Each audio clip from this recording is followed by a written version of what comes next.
ദിശ അക്കാദമിയുടെ ഓൺലൈൻ ക്ലാസ്സിലേക്ക് സ്വാഗതം. നമ്മൾ കഴിഞ്ഞ ക്ലാസ്സിൽ അവസാനമായിട്ട് പറഞ്ഞിരുന്നത് ബുദ്ധി സിദ്ധാന്തങ്ങളെക്കുറിച്ചായിരുന്നു അല്ലേ. അതിൽ തന്നെ നമ്മൾ ഏകഘടക സിദ്ധാന്തത്തെക്കുറിച്ചും ബഹുഘടക സിദ്ധാന്തത്തെക്കുറിച്ചും സംഘഘടക സിദ്ധാന്തത്തെക്കുറിച്ചും നമ്മൾ പഠിച്ചു കഴിഞ്ഞു അല്ലേ. ഇനി മറ്റൊരു ബുദ്ധി സിദ്ധാന്തമാണ് ത്രിമാന സിദ്ധാന്തം, അല്ലെങ്കിൽ സ്ട്രക്ചർ ഓഫ് ഇൻ്റലക്റ്റ് മോഡൽ എന്ന് വിളിക്കും. ഇതിനെ നമ്മൾ ത്രിമാന സിദ്ധാന്തം, അതുപോലെ ത്രിമുഖ സിദ്ധാന്തം എന്നൊക്കെ വിളിക്കാറുണ്ട് കേട്ടോ. അപ്പോൾ ത്രിമുഖ സിദ്ധാന്തം എന്ന് കണ്ടാലും ത്രിമാന സിദ്ധാന്തം എന്ന് കണ്ടാലും രണ്ടും എന്ത് തന്നെയാണ്? രണ്ടും ഒന്ന് തന്നെയാണ്. ഓക്കെ, അപ്പോൾ സ്ട്രക്ചർ ഓഫ് ഇൻ്റലക്റ്റ് മോഡൽ അഥവാ ഏതാണ്? ത്രിമാന സിദ്ധാന്തം അല്ലെങ്കിൽ ത്രിമുഖ സിദ്ധാന്തമാണ് കേട്ടോ. ത്രിമുഖ സിദ്ധാന്തമാണ്. അപ്പോൾ കൺഫ്യൂഷൻ ആവരുത്. നമ്മൾ ട്രൈയാർക്കിക് തിയറി എന്ന് പറയുന്ന ഒരു തിയറി ഇനി പഠിക്കാൻ പോകുന്നുണ്ട്. അപ്പോൾ ട്രൈയാർക്കിക് എന്ന് കാണുമ്പോൾ പലരും കൺഫ്യൂസ്ഡ് ആവാറുണ്ട്, ഈ സിദ്ധാന്തമാണെന്ന് തെറ്റിദ്ധരിക്കാറുണ്ട്. അപ്പോൾ അങ്ങനെ തെറ്റിദ്ധരിക്കരുത്. ട്രൈയാർക്കിക് സിദ്ധാന്തം അത് വേറെ തന്നെയാണ് കേട്ടോ. ഇത് ഏതാണ്?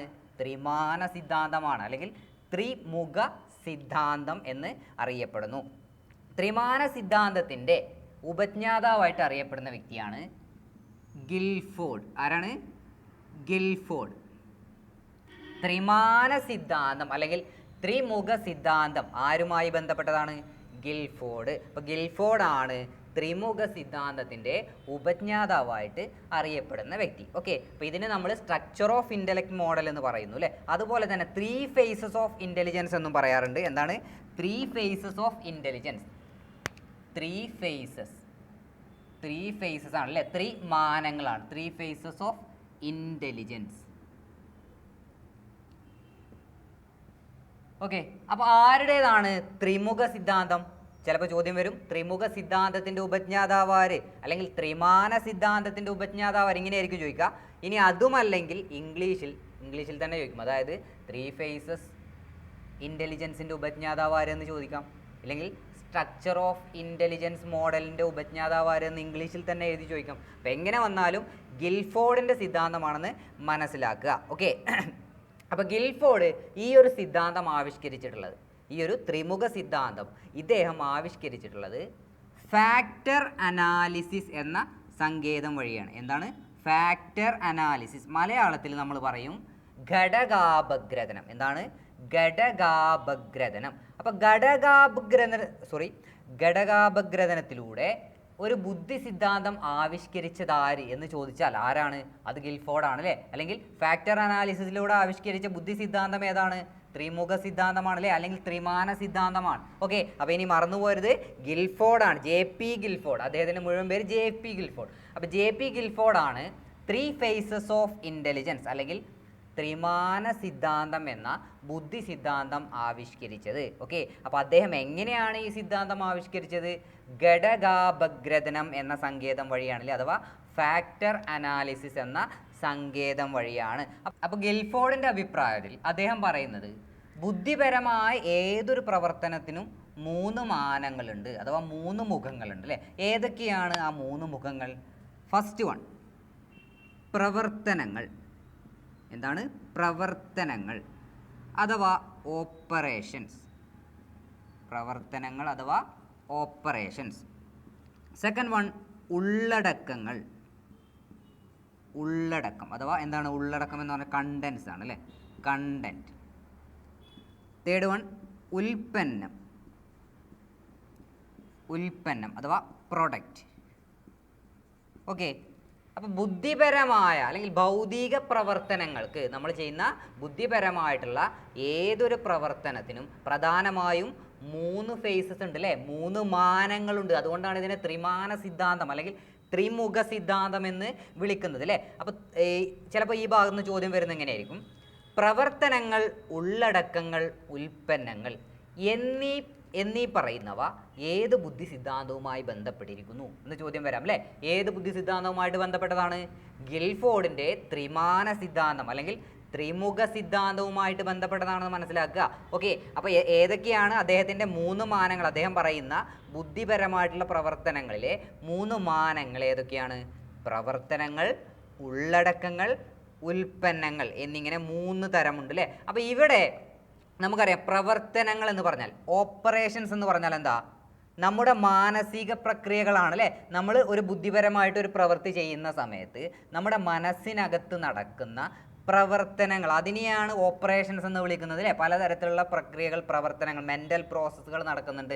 അപ്പോൾ ഇതിനെ നമ്മൾ പ്രവർത്തനങ്ങൾ എന്ന് വിളിക്കുന്നു. ഇനി ഉള്ളടക്കങ്ങൾ എന്ന് പറഞ്ഞാലോ, കണ്ടൻസ് എന്ന് പറഞ്ഞാലോ, നമ്മൾ മെൻ്റൽ പ്രോസസ്സുകൾക്ക് ഉപയോഗപ്പെടുത്തുന്ന ചില മെത്തേഡുകളുണ്ട് അല്ലേ, ചില മാധ്യമങ്ങളുണ്ടെന്ന് നമുക്കറിയാം. മെൻ്റൽ പ്രോസസ്സുകൾക്ക് വേണ്ടി പ്രയോജനപ്പെടുത്തുന്ന മാധ്യമങ്ങൾ അഥവാ നമ്മുടെ ലാംഗ്വേജ്, ഇമേജസ്, ഇതൊക്കെയാണ് അതിൻ്റെ ഉള്ളടക്കങ്ങൾ എന്ന് പറയുന്നത്. ഓക്കെ. ഇനി ഉൽപ്പന്നം എന്ന് പറഞ്ഞാലോ, ഉൽപ്പന്നം എന്ന് പറഞ്ഞാൽ നമ്മൾ ഉള്ളടക്കങ്ങൾ ഉപയോഗിച്ച് ഭൗതിക പ്രവർത്തനങ്ങളിൽ ഏർപ്പെടുമ്പോൾ വിവിധ തരം ഉൽപ്പന്നങ്ങൾ രൂപപ്പെടുന്നു ഇങ്ങനെയാണ് ഒരു ഭൗതിക പ്രവർത്തനം, ബുദ്ധിപരമായ പ്രവർത്തനം മനുഷ്യരിൽ നടക്കുന്നത് എന്നാണ് ഗിൽഫോർഡ് അഭിപ്രായപ്പെട്ടത്. ഓക്കെ. അപ്പോൾ ഗിൽഫോർഡാണ് ത്രിമാന സിദ്ധാന്തത്തിൻ്റെ അല്ലെങ്കിൽ ത്രിമുഖ സിദ്ധാന്തത്തിൻ്റെ ഉപജ്ഞാതാവായിട്ട് അറിയപ്പെടുന്നത്. അപ്പോൾ അദ്ദേഹത്തിൻ്റെ 3 മാനങ്ങൾ അല്ലെങ്കിൽ 3 മുഖങ്ങൾ, 3 സ്ട്രക്ചറുകൾ ഏതൊക്കെയാണ്? പ്രവർത്തനങ്ങൾ, ഉള്ളടക്കങ്ങൾ, ഉൽപ്പന്നങ്ങൾ എന്നിവയാണ് അല്ലേ. അപ്പോൾ ഇത് അദ്ദേഹം പറയുന്നത് ഇവയെ നമുക്ക് ഒരു ത്രിമാന രൂപത്തിൽ ചിത്രീകരിക്കാം. ഓക്കെ. അപ്പോൾ 3 ഡയമെൻഷനിൽ നമുക്ക് എന്ത് ചെയ്യാം? ഇതിനെ ചിത്രീകരിക്കാം എന്നാണ് ആരഭിപ്രായപ്പെടുന്നത്? ഗിൽഫോർഡ് അഭിപ്രായപ്പെടുന്നത്. ഓക്കെ. അപ്പോൾ ഇങ്ങനെ നമുക്കൊരു 3D മോഡൽ, ഒരു ക്യൂബ് രൂപത്തിൽ നമുക്കിതിനെ ചിത്രീകരിക്കാം. അതായത് ഇതിൽ പ്രവർത്തനങ്ങൾ, ഉള്ളടക്കങ്ങൾ, അതുപോലെ ഉൽപ്പന്നങ്ങൾ എന്നിങ്ങനെ നമുക്കൊരു ത്രിമാന രൂപത്തിൽ ചിത്രീകരിക്കാം എന്നാണ് അദ്ദേഹം അഭിപ്രായപ്പെട്ടത്. അപ്പോൾ ചോദ്യം വരുന്നത് ചിലപ്പോൾ മറ്റൊരു രീതിയിലായിരിക്കും. 3 ഡയമെൻഷണൽ ബുദ്ധി സിദ്ധാന്തം രൂപപ്പെടുത്തിയതായിരിക്കും. ഓക്കെ. അപ്പോൾ 3D മോഡലിലുള്ള ബുദ്ധി സിദ്ധാന്തം ആവിഷ്കരിച്ചത് ആര് എന്നും ചോദിക്കാം. അങ്ങനെ ചോദ്യം വന്നു കഴിഞ്ഞാൽ അതാര് തന്നെയാണ്? ഗിൽഫോർഡ് തന്നെയാണ് അല്ലേ. അപ്പോൾ ഗിൽഫോർഡാണ് 3 ഡയമെൻഷണൽ സിദ്ധാന്തത്തിൻ്റെ ഉപജ്ഞാതാവ്, അല്ലെങ്കിൽ ത്രിമുഖ സിദ്ധാന്തം, ത്രിമാന സിദ്ധാന്തം, സ്ട്രക്ചർ ഓഫ് ഇൻ്റലക്റ്റ് മോഡൽ, ഇതിൻ്റെയൊക്കെ ഉപജ്ഞാതാവാരാണ്? ഗിൽഫോർഡാണ്. അദ്ദേഹത്തിൻ്റെ അഭിപ്രായത്തിൽ ബുദ്ധിപരമായ പ്രവർത്തനങ്ങൾക്ക് 3 മാനങ്ങളാണുള്ളത്. അതുപോലെ തന്നെ വളരെ ഇമ്പോർട്ടൻ്റ് ആയിട്ടുള്ളൊരു പോയിൻ്റാണ്, ഘടകാപഗ്രഥനം എന്ന സങ്കേതം വഴി വികസിപ്പിച്ചെടുത്ത ബുദ്ധി സിദ്ധാന്തമാണേത്? ഗിൽഫോർഡിൻ്റെ ത്രിമാന സിദ്ധാന്തം അല്ലെങ്കിൽ ത്രിമുഖ സിദ്ധാന്തം. ഓക്കെ. ഇനി അദ്ദേഹം പറയുന്നു ഇവ 3 ഉണ്ട് അല്ലേ. പ്രവർത്തനങ്ങളുണ്ട്, ഉള്ളടക്കങ്ങളുണ്ട്, ഉൽപ്പന്നങ്ങളുണ്ട്. ഇവയിൽ വീണ്ടും വ്യത്യസ്തമായ ഘടകങ്ങൾ ഉൾപ്പെടുന്നു. പ്രവർത്തനങ്ങളിൽ 6 പ്രവർത്തനങ്ങളും 5 ഉള്ളടക്കങ്ങളും 6 ഉൽപ്പന്നങ്ങളുമുണ്ട് എന്നാണ് ഗിൽഫോർഡ് അഭിപ്രായപ്പെടുന്നത്. ഏതൊക്കെയാണ് അവ എന്ന് നമുക്കൊന്ന് നോക്കാം. ഓക്കെ. അപ്പോൾ ഗിൽഫോർഡിൻ്റെ ബുദ്ധി സിദ്ധാന്തത്തിൽ 3 മാനങ്ങളുണ്ട് എന്ന് നമ്മൾ പറഞ്ഞു അല്ലേ. ഏതൊക്കെയാണ്? പ്രവർത്തനങ്ങൾ, ഉള്ളടക്കങ്ങൾ, ഉൽപ്പന്നങ്ങൾ എന്നിവയാണ് അല്ലേ. അപ്പോൾ ഇവയെ വീണ്ടും സബ്ബായിട്ട് ഡിവൈഡ് ചെയ്തിട്ടുണ്ട്. അതായത് പ്രവർത്തനങ്ങളിൽ 6 എണ്ണം ഉൾപ്പെടുന്നു, 6 ഘടകങ്ങൾ ഉൾപ്പെടുന്നു. ഉള്ളടക്കത്തിൽ 5 ഘടകങ്ങൾ ഉൾപ്പെടുന്നു. ഉൽപ്പന്നത്തിൽ 6 എണ്ണം ഉൾപ്പെടുന്നു. ഇങ്ങനെ മൊത്തത്തിൽ ഇത് മുഴുവനായിട്ടും അദ്ദേഹം പറയുന്നത് എങ്ങനെയാണ്? 6 × 5 × 6 180 മാനസിക ശേഷികളുണ്ട് എന്നാണ് ഗിൽഫോർഡ് അഭിപ്രായപ്പെടുന്നത്. ഇപ്പോൾ ചോദ്യം വരാം, 180 തരം മാനസിക ശേഷികൾ ബുദ്ധിയിലുണ്ട് എന്ന് അഭിപ്രായപ്പെട്ടത് ആര് എന്നൊരു ചോദ്യം വന്നു കഴിഞ്ഞാൽ ആരാണ്? ഗിൽഫോർഡ് ആണല്ലേ. നമ്മൾ പറഞ്ഞു അല്ലേ. അപ്പോൾ ഗിൽഫോർഡിൻ്റെ പ്രവർത്തനങ്ങളിൽ ഉൾപ്പെടുന്നത് കൃത്യമായിട്ട് മനസ്സിലാക്കുക. കാരണം മുൻപ് എക്സാമിന് വന്നിട്ടുള്ള ഒരു ചോദ്യം ഇങ്ങനെയായിരുന്നു, വിവ്രജന ചിന്ത അഥവാ ഡൈവേർജൻ്റ് തിങ്കിങ് ആണ് അല്ലേ. വിവ്രജന ചിന്ത ബുദ്ധിയുടെ ഒരു ഘടകമാണെന്ന് പ്രസ്താവിക്കുന്ന ബുദ്ധി സിദ്ധാന്തം ഏത് എന്ന് ചോദ്യം വന്നിട്ടുണ്ട്. ഓക്കെ. അപ്പോൾ വിവ്രജന ചിന്തയാണ് ചോദിച്ചിട്ടുള്ളത് അല്ലേ. അപ്പോൾ ഈ നമ്മൾ വേറെ കുറേ ബുദ്ധി സിദ്ധാന്തങ്ങൾ പഠിച്ചിട്ടുണ്ട്, ഇനി പഠിക്കാനും ഇരിക്കുന്നുണ്ട് അല്ലേ. അപ്പോൾ ഇതിലൊക്കെ ഇങ്ങനെ ഒരു കാര്യമില്ല, അഥവാ വിവ്രജനം, സംവ്രജന ചിന്ത എന്നിങ്ങനെ ഓപ്ഷൻസ് ഇല്ല അല്ലേ. അപ്പോൾ ഏതാണ് ഗിൽഫോർഡിൻ്റെ സിദ്ധാന്തത്തിലെ പ്രവർത്തനങ്ങളിൽ ഉൾപ്പെടുന്നതാണെന്ത്? വിവ്രജന ചിന്ത എന്ന് കൃത്യമായിട്ട് മനസ്സിലാക്കുക. അപ്പോൾ അത് കൃത്യമായിട്ടൊന്ന് മനസ്സിലാക്കി വെച്ചാൽ മതി. അങ്ങനെയായിരിക്കും ചോദ്യങ്ങൾ ഈ ഭാഗത്തുനിന്ന് വരാൻ സാധ്യതയുള്ളത്. ഓക്കെ. അപ്പോൾ പ്രവർത്തനങ്ങൾ എന്ന് പറഞ്ഞാൽ നമ്മൾ പറഞ്ഞു അല്ലേ, മാനസിക പ്രക്രിയകളാണ്, മെൻ്റൽ പ്രോസസ്സുകളാണ്. ഭൗതികപരമായിട്ട് നമ്മൾ മാനസിക പ്രക്രിയകൾ ഏർപ്പെടുന്നതിനെയാണ് നമ്മൾ പ്രവർത്തനങ്ങൾ എന്ന് വിളിക്കുന്നത്. പ്രവർത്തനങ്ങളിൽ ഉൾപ്പെടുന്ന 6 ഉപഘടകങ്ങൾ ഏതൊക്കെയാണ്? ഫസ്റ്റ് വൺ മൂല്യനിർണ്ണയം അഥവാ ഇവാലുവേഷൻ എന്ന് നമുക്ക് പറയാം അല്ലേ, മൂല്യനിർണ്ണയം. സെക്കൻഡ് വൺ സംവ്രജന ചിന്ത. സംവ്രജന ചിന്ത എന്ന് പറഞ്ഞാൽ എന്താ? കൺവേർജൻ്റ് തിങ്കിങ് എന്ന് പറയുന്നു. കൺവേർജൻ്റ് തിങ്കിങ്, അതിനാണ് നമ്മൾ സംവ്രജന ചിന്ത എന്ന് പറയുന്നത്. വിവ്രജന ചിന്ത എന്ന് പറഞ്ഞാൽ എന്താ? ഡൈവേർജൻ്റ്, വിവ്രജനമാണ്, ഡൈവേർജൻ്റ് തിങ്കിങ് എന്നാണ് അല്ലേ. നെക്സ്റ്റ് വൺ നിലനിർത്തൽ സ്മൃതിയാണ്. നിലനിർത്തൽ സ്മൃതി എന്ന് പറഞ്ഞാൽ എന്താ? റിട്ടൻറ്റീവ് മെമ്മറിയാണ്. റിറ്റൻറ്റീവ് മെമ്മറി നിലനിർത്തൽ സ്മൃതി, അനുബന്ധ സ്മൃതി അഥവാ അസോസിയേറ്റീവ് മെമ്മറി, വൈജ്ഞാനികം അഥവാ കോഗ്നിഷൻ. കോഗ്നിഷൻ എന്ന് പറഞ്ഞാൽ നമ്മുടെ മാനസികപരമായിട്ടുള്ള പ്രവർത്തനങ്ങൾക്ക് മൊത്തത്തിൽ പറയുന്നതാണ് അല്ലേ കോഗ്നിഷൻ എന്ന്. ഓക്കെ, അപ്പോൾ ഏതൊക്കെയാണെന്ന് ഒന്നുകൂടെ നോക്കാം. പ്രവർത്തനങ്ങൾ എന്ന് പറയുന്ന ഗിൽഫോർഡിൻ്റെ ബുദ്ധി സിദ്ധാന്തങ്ങളിൽ പെടുന്നത് ഏതൊക്കെയാണ്? മൂല്യനിർണയം, സംവ്രജന ചിന്ത, വിവ്രജന ചിന്ത, നിലനിർത്തൽ സ്മൃതി, അനുബന്ധ സ്മൃതി, വൈജ്ഞാനികം. ഓക്കെ, ക്ലിയർ അല്ലേ? മൂല്യനിർണയം, സംവ്രജന ചിന്ത. അപ്പോൾ ഇനി ഇങ്ങനെ ഒരു ചോദ്യം വരുന്നു, നിലനിർത്തൽ സ്മൃതി ബുദ്ധിയുടെ ഒരു ഘടകമാണെന്ന് അഭിപ്രായപ്പെടുന്നത് ആര് എന്ന് ചോദിച്ചാൽ ആരാണ്? ഗിൽഫോർഡ് ആണ് അല്ലേ. അപ്പോൾ അതുമായി ബന്ധപ്പെട്ട ബുദ്ധി സിദ്ധാന്തം ഏതാണ്? ത്രിമാന സിദ്ധാന്തമാണ് അല്ലേ, അഥവാ ത്രിമാന സ്ട്രക്ചർ ഓഫ് ഇൻ്റലിജൻസ് ആണ്.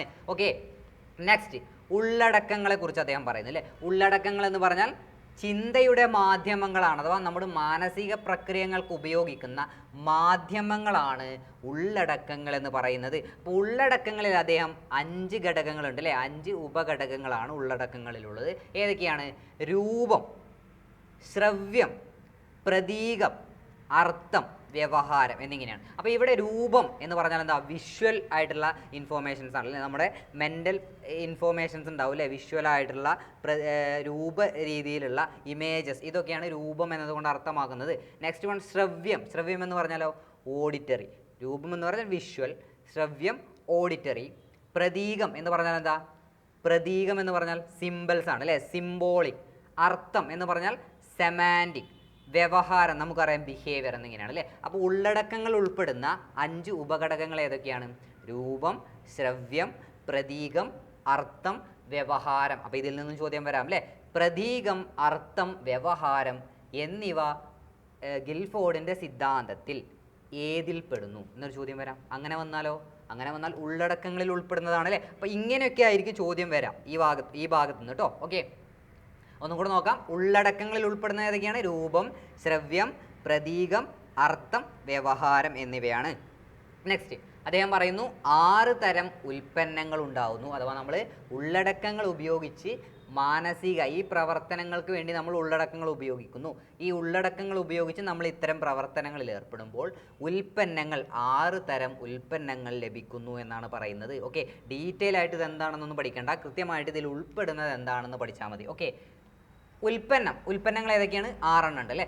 ഫസ്റ്റ് വൺ ഏകകങ്ങൾ, വർഗങ്ങൾ, ബന്ധങ്ങൾ, സംഹിതകൾ, രൂപാന്തരങ്ങൾ, സൂചനകൾ എന്നിവയാണ്. ഓക്കെ, ഇവിടെ ഏകകങ്ങൾ എന്ന് പറഞ്ഞാൽ എന്താ? യൂണിറ്റ്സ് ആണ്. ഏകകങ്ങൾ എന്ന് പറഞ്ഞാൽ യൂണിറ്റ്സ് ആണ്. വർഗങ്ങൾ എന്ന് പറഞ്ഞാലോ ക്ലാസസ് ആണ്. ബന്ധങ്ങൾ എന്ന് പറഞ്ഞാലോ റിലേഷൻസ്. സംഹിതകൾ എന്ന് പറഞ്ഞാൽ സിസ്റ്റംസ്. രൂപാന്തരങ്ങൾ എന്ന് പറയുമ്പോൾ ട്രാൻസ്ഫോർമേഷൻസ്. സൂചനകൾ ഇംപ്ലിക്കേഷൻസ് എന്നിങ്ങനെ. ഓക്കെ, അപ്പം മൊത്തത്തിൽ 6 × 5 × 6 അല്ലേ 180 തരം മാനസിക ശേഷികൾ ബുദ്ധിയിലുണ്ട് എന്നാണ് ഗിൽഫോർഡിൻ്റെ ത്രിമാന സിദ്ധാന്തം അല്ലെങ്കിൽ ത്രിമുഖ സിദ്ധാന്തം അഭിപ്രായപ്പെടുന്നത്. ഓക്കെ, അപ്പോൾ ഏതൊക്കെയാണെന്നും കൂടെ പറയാം അല്ലേ. പ്രവർത്തനങ്ങൾ, ഉള്ളടക്കങ്ങൾ, ഉൽപ്പന്നങ്ങൾ എന്നിവയാണ്. ഇവിടെ പ്രവർത്തനങ്ങളിൽ എത്ര ഉപഘടകങ്ങളുണ്ട്? ചിലപ്പോൾ അങ്ങനെയും ചോദ്യം വരാം അല്ലേ. അപ്പോൾ പ്രവർത്തനങ്ങളിൽ 6 തരം ഉപഘടകങ്ങളുണ്ട് അല്ലേ. ഏതൊക്കെയാണ്? മൂല്യനിർണയം, സംവ്രജന ചിന്ത, വിവ്രജന ചിന്ത, നിലനിർത്തൽ സ്മൃതി, അനുബന്ധ സ്മൃതി, വൈജ്ഞാനികം എന്നിവയാണ്. ഇനി ഉള്ളടക്കങ്ങളിൽ ഉൾപ്പെടുന്നത് 5 എണ്ണമാണ്. എത്രയാണ്? 5 എണ്ണമാണ്. അപ്പോൾ ഏതൊക്കെയാണ് 5 ഉള്ളടക്കങ്ങൾ? രൂപം, ശ്രവ്യം, പ്രതീകം, അർത്ഥം, വ്യവഹാരം എന്നിവയാണ്. ഉൽപ്പന്നങ്ങളിൽ വീണ്ടും 6 എണ്ണമാണ് ഉൾപ്പെടുന്നത് അല്ലേ. ഏതൊക്കെയാണ്? ഏകകങ്ങൾ, വർഗങ്ങൾ, ബന്ധങ്ങൾ, സംഹിതകൾ, രൂപാന്തരങ്ങൾ, സൂചനകൾ. ഇങ്ങനെ മൊത്തത്തിൽ എത്ര മാനസിക ശേഷികളുണ്ട് എന്നാണ് ഗിൽഫോർഡ് അഭിപ്രായപ്പെടുന്നത്?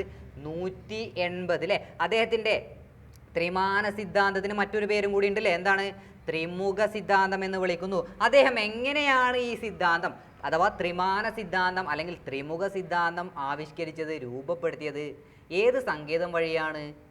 ഘടകാപഗ്രഥനം, ഫാക്ടർ അനാലിസിസ് എന്ന സങ്കേതം വഴിയാണ് ത്രിമാന സിദ്ധാന്തം JP ഗിൽഫോർഡ് ആവിഷ്കരിച്ചിട്ടുള്ളത്. ഓക്കെ, ക്ലിയർ അല്ലേ? ഓക്കെ, അപ്പോൾ ഇത്രയാണ് ഈ ഒരു ത്രിമാന സിദ്ധാന്തവുമായി ബന്ധപ്പെട്ട വളരെ പ്രധാനപ്പെട്ട പോയിന്റ്സ്. ഓക്കെ.